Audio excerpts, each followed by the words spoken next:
E a pergunta que nós estamos estudando do Catecismo Maior de Westminster, que foi elaborado justamente para que a igreja pudesse aprender a doutrina, aprender corretamente os ensinos bíblicos. A pergunta 25 que nós estamos estudando: em que consiste a pecaminosidade do estado em que o homem caiu? Em que consiste a queda do homem? Perdeu a essência original. Foi isso que aconteceu com Adão e com Eva e consequente com todos nós. Isso que nós somos hoje não reflete o que nós fomos um dia em Adão. Adão foi criado santo. Nós temos pecado e esse pecado é o parasita que se impregnou em nós, porém não foi sempre assim. Houve um dia que era só Adão, Eva e Cristo, sem pecado. Mas aí o pecado entrou e a resposta à pergunta é: a pecaminosidade do estado em que o homem caiu consiste da culpa do primeiro pecado de Adão, da falta da retidão em que fora criado e da corrupção da sua natureza, pelo que se tornou total e continuamente indisposto, incapaz e contrário a tudo que é espiritualmente bom, e totalmente inclinado para o mal, o que se denomina geralmente de pecado original, fonte de todas as nossas próprias transgressões. Então, quando nós somos concebidos no ventre de nossa mãe, ali nós trazemos conosco não só o DNA, de nosso pai, o DNA de nossa mãe, que vai se estender até Adão, como nós trazemos a semente do pecado, o potencial do pecado ali dentro de nós. Você pegar uma semente, de uma árvore, às vezes ela é tão pequenininha, e aí você faz o que quer com ela. Parece inofensiva. Assim são os bebês no ventre. Parecem inofensivos, mas há um potencial nela ali, na criança, no bebê, de maldades terríveis. Hitler já foi um bebê. O potencial que ele expressou é apenas o que já existia quando ele era um bebezinho. Ele só não tinha a consciência de manifestar, de manipular, de utilizar-se desse pecado. E aí, dessa semente, vem todas as nossas transgressões. A humanidade está morta no pecado e é totalmente incapaz de agradar a Deus. Nós precisamos ter essa consciência. Acenda aí, por favor. Nós precisamos ter essa consciência de que ninguém consegue agradar a Deus. Todos são depravados e incapazes de fazer qualquer coisa que Deus diga: que bom, minha serva, meu servo fez, que bom.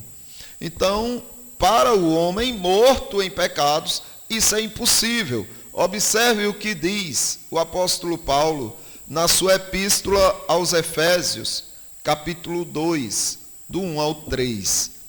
Só lembrando aos irmãos que quiserem complementar, perguntar, questionar, só é pegar o microfone e falar, tá bom? Efésios 2, do 1 ao 3 diz: Ele vos deu vida, estando vós mortos nos vossos delitos e pecados. Então observe que a condição mudou. Você não é mais como Adão originalmente foi, na essência santo, porque você tem pecados, também você não é mais totalmente incapaz, impuro, indigno, porque ele te deu vida. Só que antes de você receber a vida em Cristo, você estava morto em delitos e pecados. Por que essa palavra morto? Para que fique bem claro que não fomos nós que nos decidimos por Cristo, que não fomos nós que fizemos coisinhas boas, Deus se agradou e nos escolheu, de que fomos nós que tivemos boas obras e por causa disso agora Ele nos salvou. Não, o morto não tem nada senão podridão a oferecer. Concordam, irmãos? A única coisa que um morto tem a oferecer é podridão. Quanto mais tempo passar, mais podre ele fica. Então, ninguém diga que está aqui hoje, ou que tem a Cristo, porque resolveu despertar para a fé. Não, foi Ele que te deu vida, estando você morto em seus delitos e pecados. Aí ele vai dizer como era a nossa vida antes, nos quais andastes outrora, segundo o curso desse mundo. Então não era segundo o curso da Escritura, não era segundo o curso de Deus, era segundo o curso deste mundo. Segundo o príncipe da potestade do ar, do Espírito, que agora atua nos filhos da desobediência. Então, a nossa condição era fazer a vontade do diabo. Não existe uma terceira vontade. Só existe a vontade de Deus e só existe a vontade do diabo. Quando você escolhe alguma vontade que não é a de Deus, você está sendo manipulado, você está sendo induzido, conduzido a escolher aquilo que o diabo quer que você escolha. Só existe a vontade do homem e a de Deus, ou a do diabo e a de Deus. Porque quando você fala na vontade do homem, você está falando na vontade do diabo. Segundo o Espírito que agora atua nos filhos da desobediência, entre os quais também todos nós andamos outrora. Veja, aí o apóstolo Paulo agora se inclui. O apóstolo Paulo inclui todos os judeus, todos se incluindo nesta condição de filhos da desobediência. Andamos outrora, segundo as inclinações da nossa carne, fazendo a vontade da carne e dos pensamentos. E éramos, por natureza, filhos da ira, como também os demais. Então essa era a nossa condição. Nós precisamos reconhecer isso, para que a nossa gratidão a Deus seja cada vez mais intensificada. Quanto mais você percebe a verdade do tamanho da tua condenação e do tamanho da tua redenção, da tua salvação, mais grato a Deus você poderá ser. E aí vem outra questão aqui. A humanidade é espiritualmente fraca e ímpia. A humanidade é fraca e ímpia. Observe o apóstolo Paulo escrevendo a sua epístola aos Romanos, capítulo 5, versículo 6. Porque Cristo, quando nós ainda nos éramos fracos, morreu a seu tempo pelos ímpios. Um fraco não consegue nada. Um fraco não consegue salvar a si mesmo. Um fraco precisa de ajuda, da ajuda de um forte. Mas quem ajudaria você quando você era fraco? Se todos éramos fracos, não tinha, estava todo mundo cambaleando, tropeçando, como cegos, indo em direção ao abismo. E aí, Cristo nós ainda sendo fracos, morreu por nós, para que Ele, que é forte, que é poderoso, que é todo-poderoso, pudesse nos salvar. A humanidade está em inimizade com Deus e é incapaz de agradá-lo. Então a nossa condição é de amizade com Deus, que bom, mas o que aconteceu? Porque nós fazemos parte da humanidade. E se a humanidade estava em inimizade com Deus, por quê? Agora nós somos amigos de Deus. Mas observe que a humanidade era incapaz de agradar a Deus. Nós lemos em Tiago, capítulo 4, falando de como Deus vê o mundo. Veja só o que Deus fala, né, a respeito do mundo. Tiago 4, o versículo 4. Infiéis, não compreendeis que a amizade do mundo é inimiga de Deus? Aquele, pois, que quiser ser amigo do mundo, constitui-se inimigo de Deus. Então, essa, na verdade, é a condição da humanidade. Porque todos os seres humanos são amiguíssimos do mundo. Todos são amigos do mundo. A não ser que Cristo abra seus olhos, te regenere, troque teu coração, ponha em você o Espírito Santo, aí você passa a olhar para o mundo como um inimigo, como um adversário. Mas para isso você precisa ser transformado, porque senão a condição é esta, que o apóstolo Paulo cita aqui, na Epístola aos Romanos, capítulo 8, do 7 ao 8. Por isso, o pendor da carne é inimizade contra Deus. É isso. O pendor da carne. A carne se inclina, a carne se direciona, a carne pende para ser inimiga de Deus, pois não está sujeita à lei de Deus, nem mesmo pode estar. Então, olhe, a carne, os desejos carnais, eles são inimigos dos desejos de Deus, da vontade de Deus, do prazer de Deus. E sabe por quê? Porque ele não está sujeito à lei de Deus que lhe dá prazer. Porém, ela não pode, ela não tem o poder de estar. Ela não tem essa capacidade de dizer, né, um ser humano que está inclinado para os seus prazeres carnais, ele não tem o poder de dizer assim: basta, cansei, a partir de hoje eu quero Deus, eu vou agradar a Deus. Falta-lhe poder, ele é fraco, sem condição alguma. Os únicos interesses são a inimizade com Deus. O 8, portanto, os que estão na carne não podem agradar a Deus, não têm esse poder de agradar a Deus.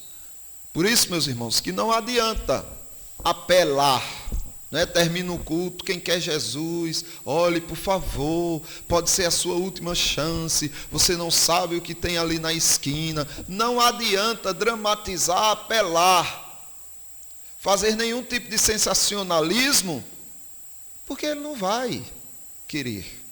Ele não vai querer agradar a Deus, ele nem pode agradar a Deus. É o Espírito Santo que age.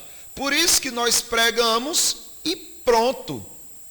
Podemos até lançar um desafio e tudo para a igreja, mas na intenção de que nossos argumentos, nossa insistência, nosso sensacionalismo vai mover o coração do ímpio para querer Deus? Nunca. Porque o vento sopra onde quer. Você ouve a sua voz, mas você não sabe para onde ele vai, nem de onde ele vem. Assim disse Jesus sobre o Espírito. Aquele é o que nasce de Espírito, também é assim. Você não sabe, você prega para vários. Você não sabe em quem o Espírito vai soprar. Para quem ele vai. Então você lança a semente e que Deus dê o crescimento. Por isso que é errado fazer essa apelação. Porque ai da igreja, se você conseguir convencer, não é? Se você conseguir convencer a pessoa de que ela tem que seguir a Cristo, coitado da igreja, porque vai ser um joio na igreja. Se foi você que convenceu e não o Espírito Santo, coitada da igreja. Por isso que é perigoso. Vai, olha, aceita, é muito bom. E você insiste, a pessoa, tá bom, eu quero. Pronto, todo mundo vai tratá-lo como um crente. Ele vai pensar que é crente e vão vir escândalos. Então nós precisamos ter esse cuidado para entendermos que o homem não tem essa capacidade, mas o Espírito Santo tem. Então a gente só prega e deixa que o Espírito haja. Teve um homem que se converteu e ele encontrou com Charles Spurgeon. E ele estava todo bêbado.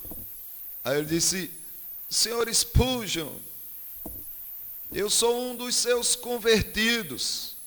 Aí Spurgeon disse, com certeza, é um convertido meu. Porque se fosse de Deus, você não estaria nessa condição, não. Nós temos que entender que uma coisa é nós convencermos as pessoas a serem crentes. Outra coisa é o Espírito Santo convencer essa pessoa a ser crente. Então, é confiar em Deus. Pregue e deixe o Espírito Santo agir. Alguma dúvida, irmãos?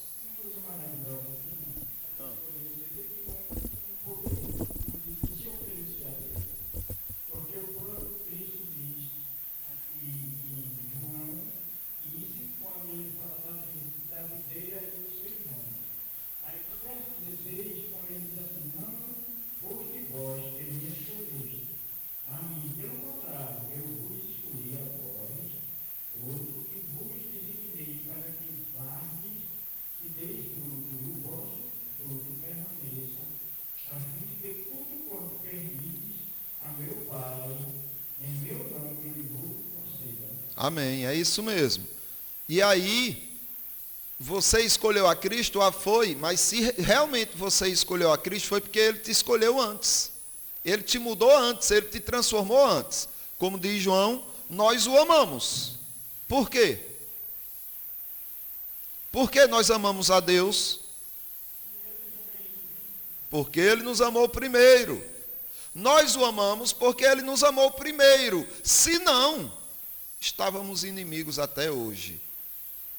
Veja só, irmãos, a humanidade é pecaminosa naquilo que imagina, naquilo que pensa, naquilo que faz. Como agradar a Deus assim? Se você pensar alguma coisa, está contaminado com o pecado, com os seus pecados. Se você imaginar alguma coisa, está contaminado com os seus pecados. Se você fizer alguma coisa, você está contaminado com os seus pecados. Como a humanidade poderia agradar a Deus, se Ele é santo e nele não habita nenhuma treva? Não tem como. Observe, foi o que o Senhor viu. Em Gênesis capítulo 6, versículo 5. Viu o Senhor que a maldade do homem havia se multiplicado na terra, e que era continuamente mal todo desígnio do seu coração. Continuamente mal, não dava uma pausa e só crescia em maldade. Assim estava a humanidade. E Deus destruiu com um dilúvio.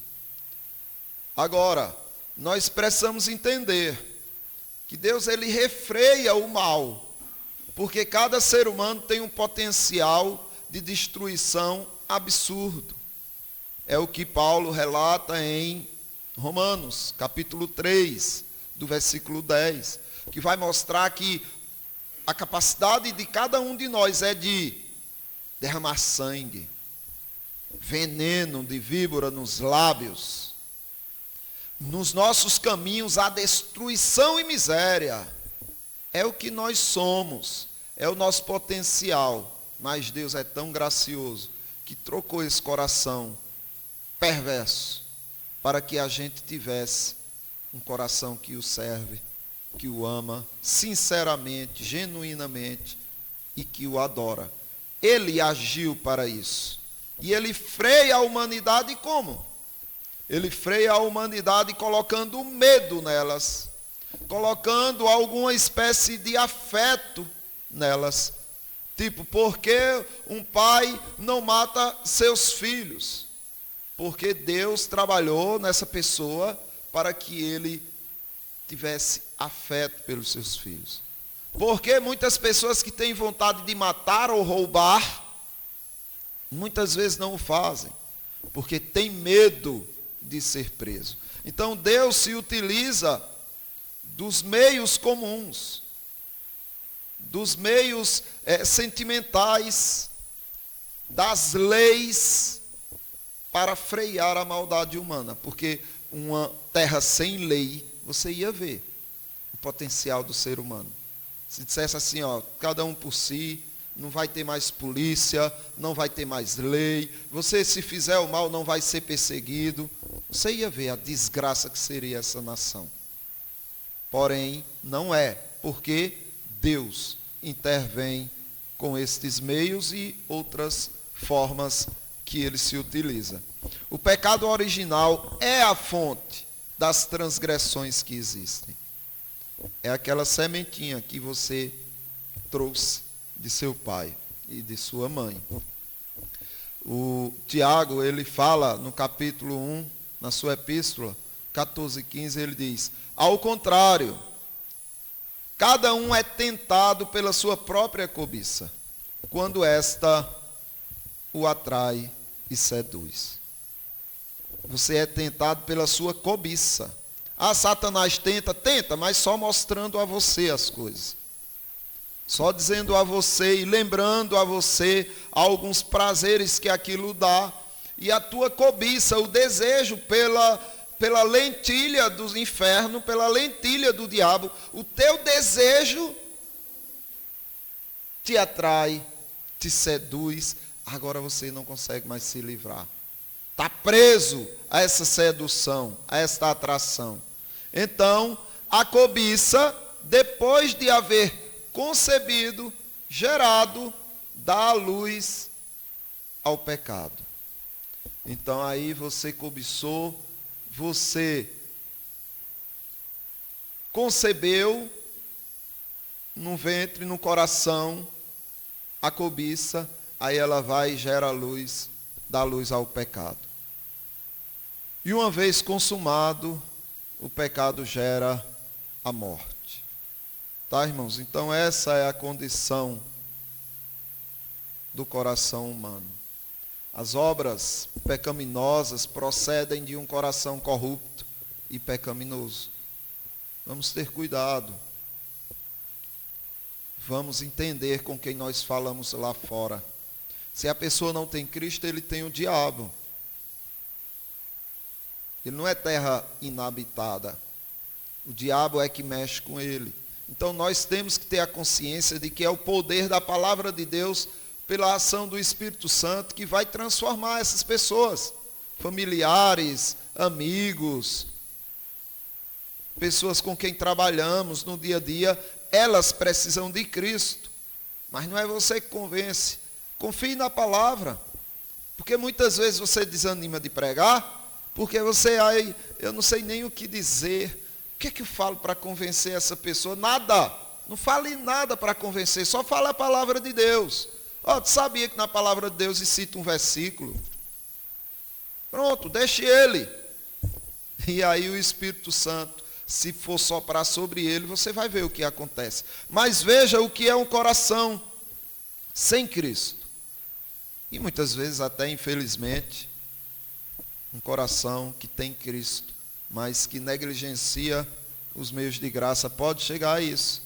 No Evangelho segundo Mateus, capítulo 15, versículo 19, Jesus diz assim: Porque do coração procedem maus desígnios.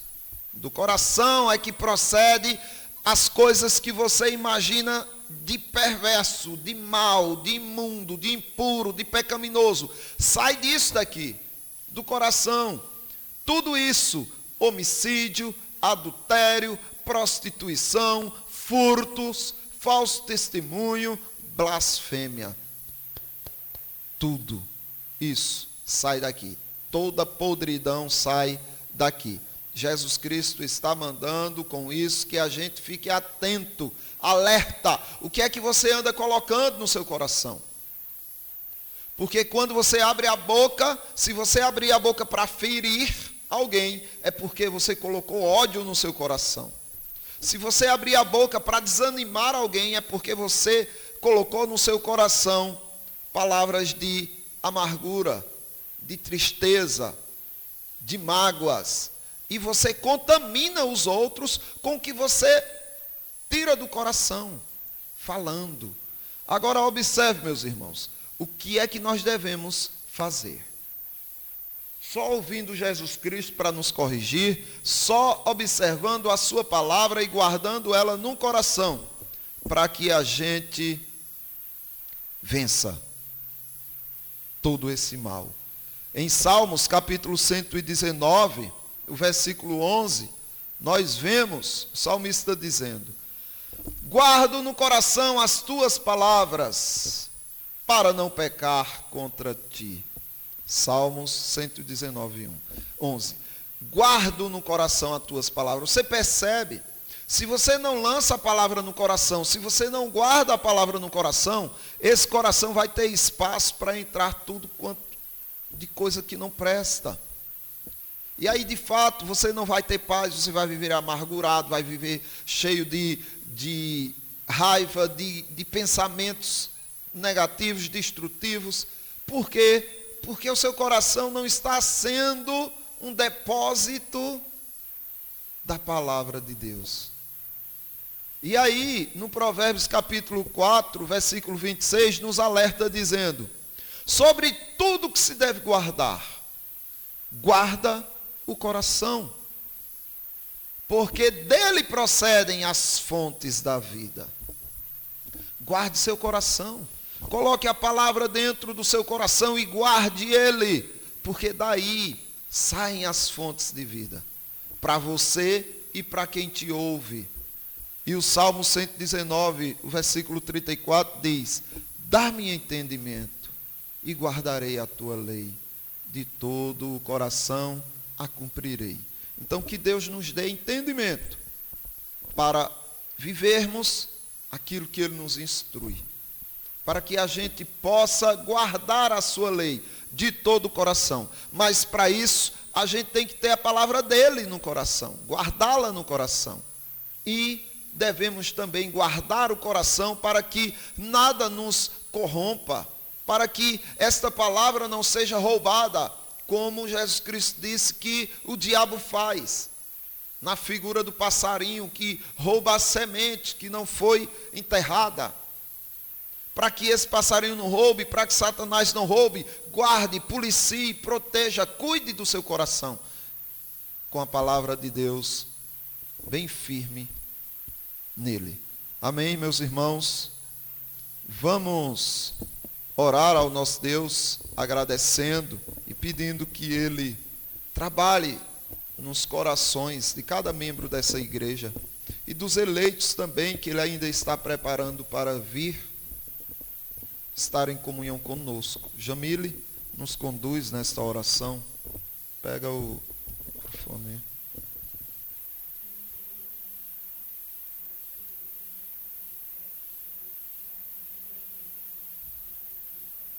Amém, Senhor.